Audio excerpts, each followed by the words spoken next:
오늘은 좋은 아버지라는 제목으로 하나님의 말씀 증거하도록 하겠습니다. 우리 먼저 옆에 분들과 한번 인사하겠습니다. 이번 한 주도 수고 많으셨습니다.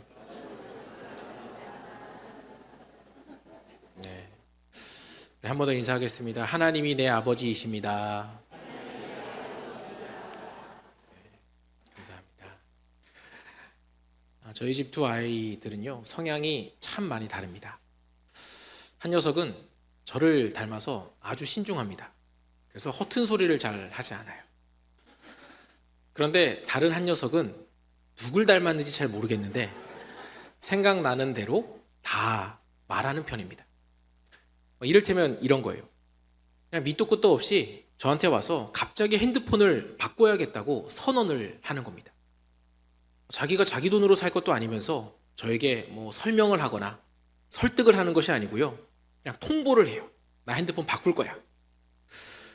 아직 멀쩡한 핸드폰이고 언니와 같은 기종을 사용하고 있는데 자기는 도저히 이 제품을 사용할 수 없다면서 무조건 최신형으로 바꿔야겠다는 겁니다. 요즘 핸드폰 비싸잖아요. 그래서 제가 고장이 난 게 아닌데 그거 왜 바꿔야 되냐, 그거 얼마인지 아냐, 너무 비싸다 라고 하면 아주 당당하게 이야기를 해요. 아빠, 날 위해서 그 정도는 사줄 수 있잖아. 이걸 한 번 하고 마는 게 아니고요, 자기가 생각날 때마다 틈만 나면 이 이야기를 합니다. 뿐만 아닙니다. 지나가다가 아이패드가 보이면 아이패드를 사달라고 하고, 에어팟이 보이면 에어팟을 사달라고 하고, 정말 황당하고 때로는 화가 날 때도 있는데 한편으로는요, 기분이 좋기도 합니다. 아이가 실제로 그렇게까지 생각하는지는 제가 잘 모르겠지만 제 입장에서는 이 녀석은 나를 언제든 거리낌 없이 자기의 필요를 구할 수 있는 자기 아빠로 생각하는구나. 또 아빠가 150만 원짜리도 자기를 위해서라면 기꺼이 사줄 수 있다고 믿는구나 라는 생각이 들었기 때문입니다. 제가 평소에 얼마나 잘해줬으면 그러겠어요. 이런 걸 꿈보다 해몽이라고 하지만, 참고로 제 아내는 저한테 15만 원짜리도 사달라고 잘 이야기 안 하거든요. 절대 안 사줄 거라고 굳게 믿어서.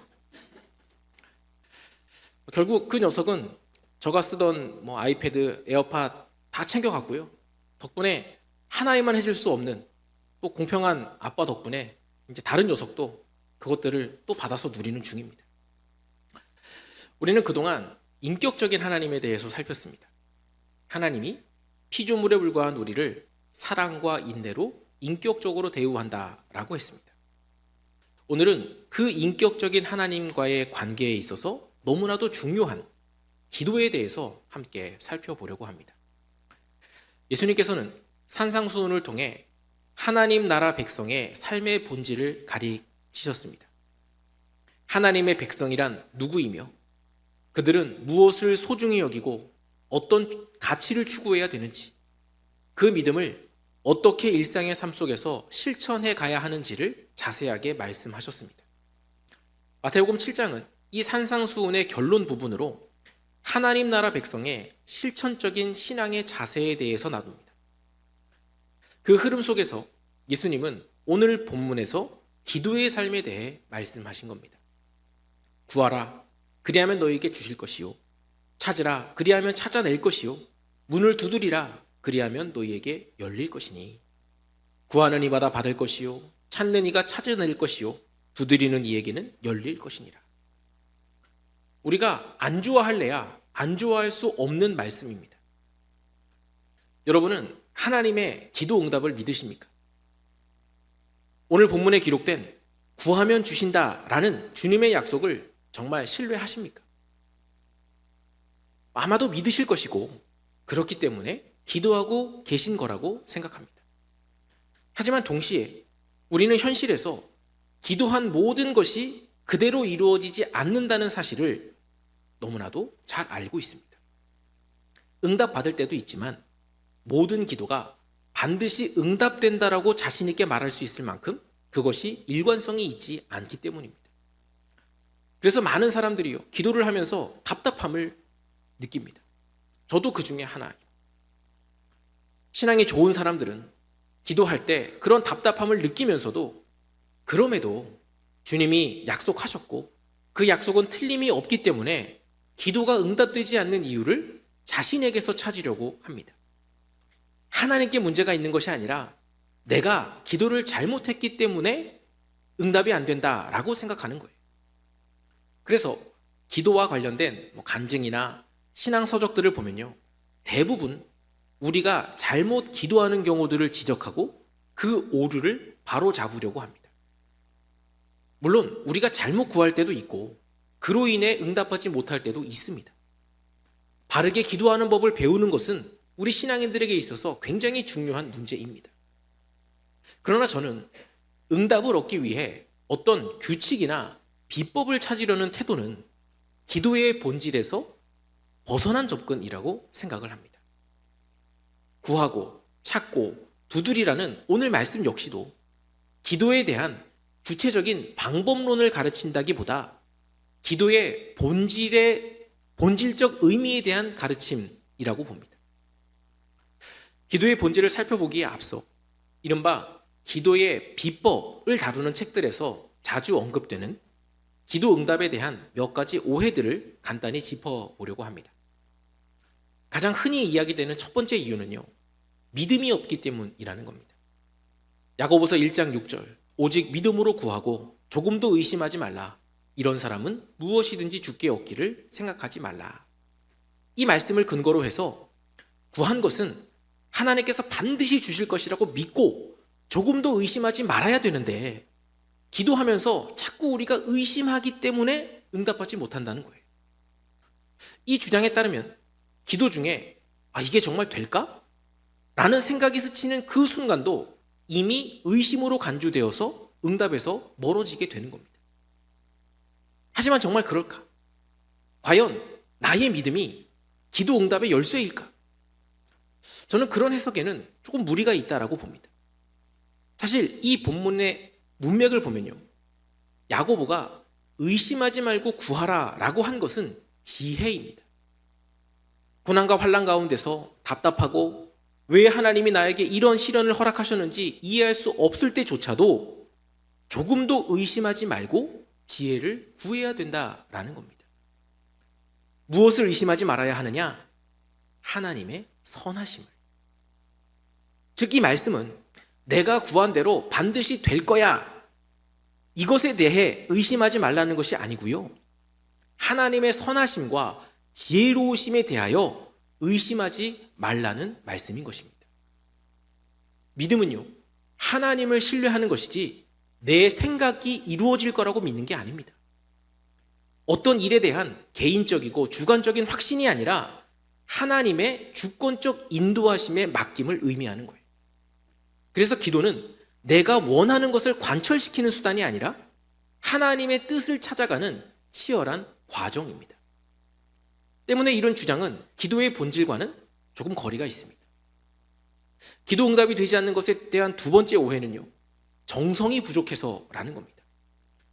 누가복음 18장에 불의한 재판장과 과부의 비유를 근거로 우리가 응답받지 못하는 이유는 우리의 정성이 아직 하늘에 미치지 못해서, 혹은 아직 우리의 기도가 기도의 대접에 다 담기지 못해서이고, 쪼르고 또 쪼르면, 들어주실 때까지 매달리면 결국 하나님도 응답하실 수밖에 없다라는 주장입니다. 하지만 우리가 전에 이 비유를 통해 살폈듯이 이 비유의 핵심은 환난 때에 낙심하지 말고 계속하여 하나님 나라를 바라보고 그분의 때를 기다리며 기도하라는 것입니다. 여기서 주님이 강조하시려고 했던 것은 하나님이 불의한 재판관 같다라는 것이 아니라 하나님은 결코 그런 분이 아니시라는 것이었어요. 자꾸 기도하면 귀찮아서 마지못해서 어쩔 수 없이 들어주시는 분이 아니라 우리의 작은 신음에도 응답하시는 분이고 단 한마디의 기도도 땅에 떨어뜨리지 않으시는 분이라는 겁니다. 우리는 당장에 죽게 됐는데 하늘에서 우리 기도의 양을 체크하시면서 야, 넌 아직 모자라? 조금만 더 해봐. 그때까지는 난 절대로 안 움직여. 이러고 계신 분이 아니라는 거예요. 때문에 이런 주장 역시도 맞다고 보기 어렵습니다. 기도가 응답되지 않는 이유로 제시되는 세 번째 오해는요, 우리가 정욕으로 사용하려고 잘못 구하기 때문이다라는 겁니다. 정욕을 위해 잘못 구한다, 대충 무슨 의미인지는 알 것 같은데 또 구체적으로 들어가 보면 참 애매한 지점들이 많이 있습니다. 여러분, 대체 정욕이라는 것이 뭘까요? 우리가 흔히 세속적으로 생각하는 돈, 성공, 명예, 진급, 취직 이런 것들을 바라면 정욕일까요? 저는 꼭 그렇지는 않다라고 봅니다. 삶의 필요, 일상에서 마주하는 현실적 문제들을 아뢰는 기도는 정욕적인 기도가 아니라고 생각해요. 단순히 좋은 대학에 가기 위해, 진급하기 위해, 나와 가족의 건강을 위해 기도한다고 해서 그것이 다 정욕적인 것은 아니라는 겁니다. 적당히 해야 되는데 욕심이 너무 과하면 정욕적인 것이다? 사람마다 다 상황들이 다르고 어떤 일들에 대해서 간절함의 정도도 다를 수 있잖아요. 그럼 반대로 내가 욕심 안 부리고 적당히 진짜 나한테 필요한 것만 구하면 다 이루어지냐? 그것도 아니잖아요. 만약에 예수 믿는 사람은 이 세상을 사는 동안에 그런 게 전혀 필요하지 않다고 하면 또 모를까? 세상과 동일한 필요를 가지고 살아가는데 이것을 정욕이라고 한다면 그것을 구하는 기도를 정욕적인 기도였고 그래서 응답되지 않는 것이라고 한다면 우리 입장에서는 그거 너무 억울한 일 아닙니까? 그럼 결국에 이 말은 그냥 부족하면 부족한 대로 참고 살아 이런 말밖에 되지 않는 거예요. 그리고 저는 이것이 기복과도 조금 다르다고 생각합니다. 기복적인 기도라는 것은 단순히 필요를 구하는 기도를 말하는 것이 아닙니다. 그것은 세상의 물질과 명예에 그것이 원래 가지고 있는 것 이상의 가치를 부여하고 그것들이 마치 내 삶과 행복을 책임질 절대적인 무엇인 양 여겨 그것들을 얻기 위해 기도마저도 하나님을 이용하는 수단으로 삼는 것, 이것을 의미하는 거예요. 물론 그 경계가 참 아슬아슬하기 때문에 우리가 항상 내 기도가 기복적이지 않기 위해서 조심해야 하는 것은 맞지만 필요한 것을 내 아버지에게도 구할 수 없다면 그래서 다른 누군가를 찾아가서 구하고 점집을 기웃거린다고 한다면 그것이 무슨 부모와 자식 간의 관계겠습니까? 제가 사석에서 자주 드는 예인데요. 만약에 여러분의 자녀가 신발이 다 닳고 옷이 헤어졌는데도 엄마 아빠한테 말 한마디 못하고 엘리베이터에서 만난 윗집 아저씨나 친구 엄마에게 찾아가서 쭈뼛쭈뼛 저 혹시 제 신발이 떨어졌는데 저 이것 좀 사주시면 안 되나요? 라고 하는 게 맞겠냐는 거예요. 이거는 오히려 부모를 욕보이는 일인 겁니다. 그리고 사실 야고보서 4장의 이 말씀은요, 일반적인 기도의 원리를 말한 것이라기보다는 분쟁이라는 특수 상황 속에 놓인 교인들에게 주어진 교훈입니다. 당신의 교회 안에는 서로 정죄하고 비판하며 갈등하던 두 무리가 있었습니다. 계속 싸우기만 하는 거예요. 그래서 야고보가 그들에게 사람과 싸우기보다 기도하며 하나님의 뜻을 구하라고 권면했습니다. 그런데 그들이 그 말을 듣고 기도를 하기는 하는데 이제는 기도를 도구로 서로를 정죄하고 있는 거예요. 하나님, 저 불의하고 악한 자들을 불쌍히 여기시고 깨달아 회개하게 하여 주옵소서. 뭐 이런 식으로 말이죠. 기도를 통해서 계속해서 공격하는 겁니다. 저놈은 잘못된 놈이고 하나님 저놈 벌하셔야 되고 용서하셔야 되고 이런 맥락에서 한 말씀이 바로 오늘 말씀이에요. 그들이 교회의 화평을 원하지만 얻지 못함은 구하지 않기 때문이고 구했는데도 얻지 못함은 정욕으로 쓰려고 잘못 구했기 때문이다. 물론 자기 마음대로 아무거나 다 달라고 하는 기도가 옳은 기도가 아니고 그래서 기도 응답을 못 받는 경우들도 분명히 있습니다. 그러나 이 본문의 원래 의미는 그런 것이 아니라는 거예요. 정리하자면 여기서 정욕적으로 기도하지 말라라고 한 것은 불순한 의도를 경계하라는 말입니다. 이 외에도 죄가 있어서 기도 방법을 몰라서 입을 크게 벌리지 않아서 등등등 기도가 응답되지 않는 이유들은 정말 많습니다. 한편으로는 기도 응답이 얼마나 안 됐으면 사람들이 이렇게 많은 응답받지 못하는 이유들을 찾았을까 싶기도 합니다. 하지만 그럼에도 저는 이런 응답받는 비결에 대한 지나친 분석들이 오히려 기도의 본질을 왜곡시킬 수 있기 때문에 조심해야 한다고 생각합니다. 왜냐하면 이런 접근들을 결국 기도를 마치 큰 부자이신 하나님을 설득해서 내가 원하는 것을 얻어내는 기술처럼 만들어버릴 수 있기 때문입니다. 기도는 그런 게 아닙니다. 기도는 우리가 원하는 것을 얻어내기 위한 수단이나 전략이 아니에요. 그럼 뭐냐? 기도는 하나님을 아버지로 경험하는 일입니다. 이것이 기도의 본질이고 핵심입니다. 물론 기도를 통해서 우리의 필요를 아뢰고 채움을 받기도 합니다. 그러나 그것마저도 하나님이 어떤 분이신지를 더 깊이 알아가고 아버지로서의 하나님을 체험하는 과정의 일부일 뿐이라는 거예요. 오늘 본문에서 주님은 무엇이든지 구하라고 말씀하신 후에 한 비유를 말씀하십니다. 자식이 떡을 달라고 하는데 돌을 줄 아비가 없고 생선을 달라고 하는데 뱀을 줄 아비가 없다. 하물며 하늘에 계신 너희 아버지께서 구하는 자에게 좋은 것을 주시지 않겠느냐. 이 비유를 통해서 주님은 좋은 아버지에 대해서 설명을 하시는데요. 좋은 아버지는 자녀가 구하는 것을 있는 그대로 다 주는 아버지가 아니라 자녀에게 좋은 것을 주는 아버지라고 설명하십니다. 돌을 달라고 하면 돌을 주고 떡을 달라고 하면 떡을 주는, 달라고 하는 것을 그대로 다 주는 그런 아버지가 좋은 아버지가 아니라 돌을 달라고 해도 떡을 달라고 해도 떡을 주는 아버지가 좋은 아버지라는 거예요. 여러분은 하나님이 어떤 분이시기를 바라십니까? 아니, 하나님은 어떤 분이실까요? 하나님 차 하면 차를 주시고, 하나님 돈 하면 돈을 또 주시고, 하나님 집 하면 집을 바로 주시는, 그것이 우리에게 약이 될지 독이 될지도 모른 채, 아니 알아도 상관하지 않고 구하는 대로 그냥 다 주시는 분이라고 한다면 그것을 과연 좋은 아버지라고 할 수 있을까요? 물론 그 마음은 압니다. 저도 하나님 그냥 다 주셨으면 좋겠어요. 제가 구하는 대로 판단하지 마시고, 그 판단은 이미 내가 다 했으니까, 그래서 구한 거니까 하나님은 그냥 제 말 듣고 다 주셨으면 좋겠어요. 하지만 정말 좋은 아버지는요, 자식이 뱀을 달라고 해서 정말 뱀을 주면 안 되는 겁니다. 너가 달라고 해서 나는 준 거다, 그러니 나는 책임이 없다 라고 말하는 것은 아버지로서 책임을 회피하는 것이죠.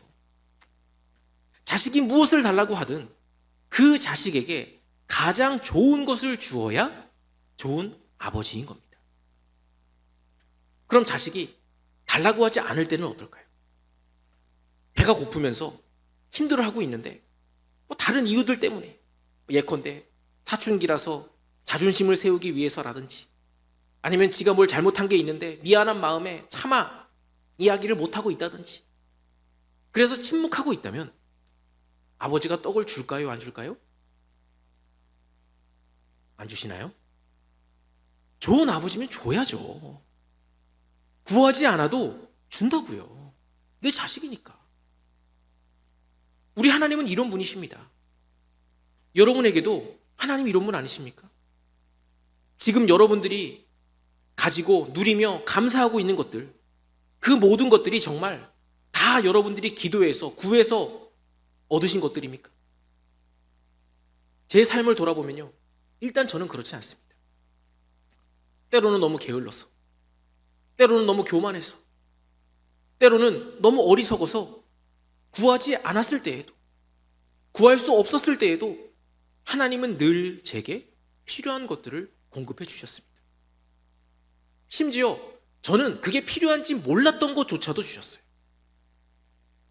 제가 구함으로 하나님의 도우심과 동행하심을 경험한 순간들도 있었지만, 돌아보면 구하지 않았던 시간들 속에서도 하나님은 저와 동행하시며 도우시고 채우셨습니다. 우리가 구하지 않을 때에도 하나님은 우리에게 주신다고요. 왜요? 좋은 아버지이시기 때문에. 주님은 지금 그 말씀을 하고 계시는 거예요.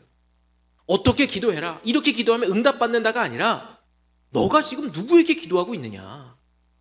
너가 기도하고 있는 그 대상은 너의 좋은 아버지시다. 그런데 이렇게 되면요, 자연스럽게 따라오는 질문이 있습니다. 아니 그럼 하나님이 다 아시고 다 채워주신다면서 왜 기도해야 하냐라는 거예요. 하지만 이런 고민은요, 기도에 대한 오해에서 비롯되는 겁니다. 내가 기도를 해야만 뭔가를 얻을 수 있다. 기도는 내가 뭔가를 얻기 위해서 하는 것이다 라고 생각하니까 이런 딜레마가 생기는 거예요. 구하는 자에게 좋은 것을 주시지 않겠느냐라는 이 말씀을 누가복음에서는 조금 더 자세히 구하는 자에게 하나님이 성령을 주시지 않겠느냐라고 기록을 합니다. 아버지께서 약속하신 좋은 것은 다름 아닌 성령인 겁니다. 그리고 그 성령이 하시는 일은요, 우리로 하여금 하나님을 아버지라고 부르고 그 은혜 안에서 구원의 기쁨과 관계의 친밀함을 누리며 살도록 하는 겁니다. 기도의 목적은 이 세상에서 우리가 원하는 것을 받아내는 데 있지 않다는 거예요. 내가 인생의 주인 되어 살아가는 중에 뭔가가 부족해서 내 능력으로 안 돼서 전능하다고 하는 그 하나님의 능력을 좀 빌려 쓰려고 하나님을 찾고 구하는 수단이 아니라는 거예요. 그보다는 힘들고 절박한 상황 가운데 하나님 앞에 나아가 그분이 내 삶을 지키시고 내 걸음을 인도하시는 좋은 아버지이심을 확인하고 경험하는 것. 그 아버지로 말미암아 이 땅에서 하나님의 자녀로 살아가는 것이 얼마나 복된 것인지를 깨닫고 그 정체성과 은혜 안에서 다시 일어설 힘과 위로를 얻는 것, 이것이 바로 기도의 진짜 목적이라는 것입니다. 그러니 내가 기도하지 않아도 하나님 들어주시는 거 아니냐? 그럼 나 기도하지 않아도 되겠네? 이런 질문 자체가 애초에 성립되지 않는 거예요. 기도는 하나님과 관계 맺기 위해서 하는 것이기 때문에. 필요한 것을 구하는 것이 의미가 없다는 말씀을 드리는 게 아닙니다. 우리의 절박함이 하나님 앞에서는 아무것도 아니라는 말씀을 드리는 것도 아니에요. 하나님은 분명 우리의 필요를 채워주시고 병을 고쳐주시며 기적을 경험하게 하시기도 합니다. 하지만 그 모든 것들을 통해서 우리가 궁극적으로 경험하게 되는 것은 이 땅의 부귀영화가 아니라 하나님의 내 아버지 되십니다. 하나님의 좋은 아버지 되십니다. 저는 이것이 기도의 본질이라고 생각합니다. 주님은 하나님이 우리의 아버지가 되시기 때문에 우리가 이 땅을 사는 동안에 무엇이든지 구하라고, 찾고 두드리라고 말씀하셨습니다. 그런데 이것보다 더 중요한 것은요, 그런 것들을 통해 내가 너의 좋은 아버지 됨을 알라. 무엇이든지 나에게 말하고 나를 아버지로 경험하라 라고 말씀하시는 겁니다. 필요한 것이 있다면, 힘든 일이 있다면, 너무 아프면 부르짖으라는 겁니다. 부르짖기도 하고 울기도 하며 답답함을 쏟아내라는 말입니다. 하나님은 옆집 사장님이 아닌, 엘리베이터에서 만난 인상 좋은 아저씨가 아닌 나에게 가장 좋은 것을 주시는 내 아버지시니까 그렇게 해도 된다는 겁니다. 그렇게 할 수 있다는 거예요. 이처럼 나를 아시고 언제나 나와 동행하시며 인도하시는 내 아버지, 그 아버지의 사랑과 능력을 믿어서 내 삶을 아버지의 손에 맡겨드리는 행위가 바로 기도입니다. 하나님 앞에 많이 기도하는, 항상 기도하는 저와 여러분 되시기를 소망합니다. 우리에게 필요한 것들은 사소한 것에서부터 시급한 것에 이르기까지 모두 하나님께 아뢰는 겁니다. 돈이 부족하면 돈을 달라고 기도할 수도 있는 거고요. 영적으로 지친다면 견딜 힘을 달라고 기도할 수도 있는 겁니다. 다만 그렇게 기도하는 중에 내가 기도한 것이 몇 개나 이루어졌나, 이걸 세는 데만 관심을 두지 마시고 그런 간절한 기도 끝에 하나님이 결국 나에게 가장 좋은 것을 주실 것이라는 그 사실로 인해 진정한 평안과 위로를 경험할 수 있게 되기를 소망합니다. 내가 원하는 것들을 몇 개 손에 쥐는 것보다 훨씬 더 중요한 일은요, 하나님을 내 아버지로 경험하는 일입니다.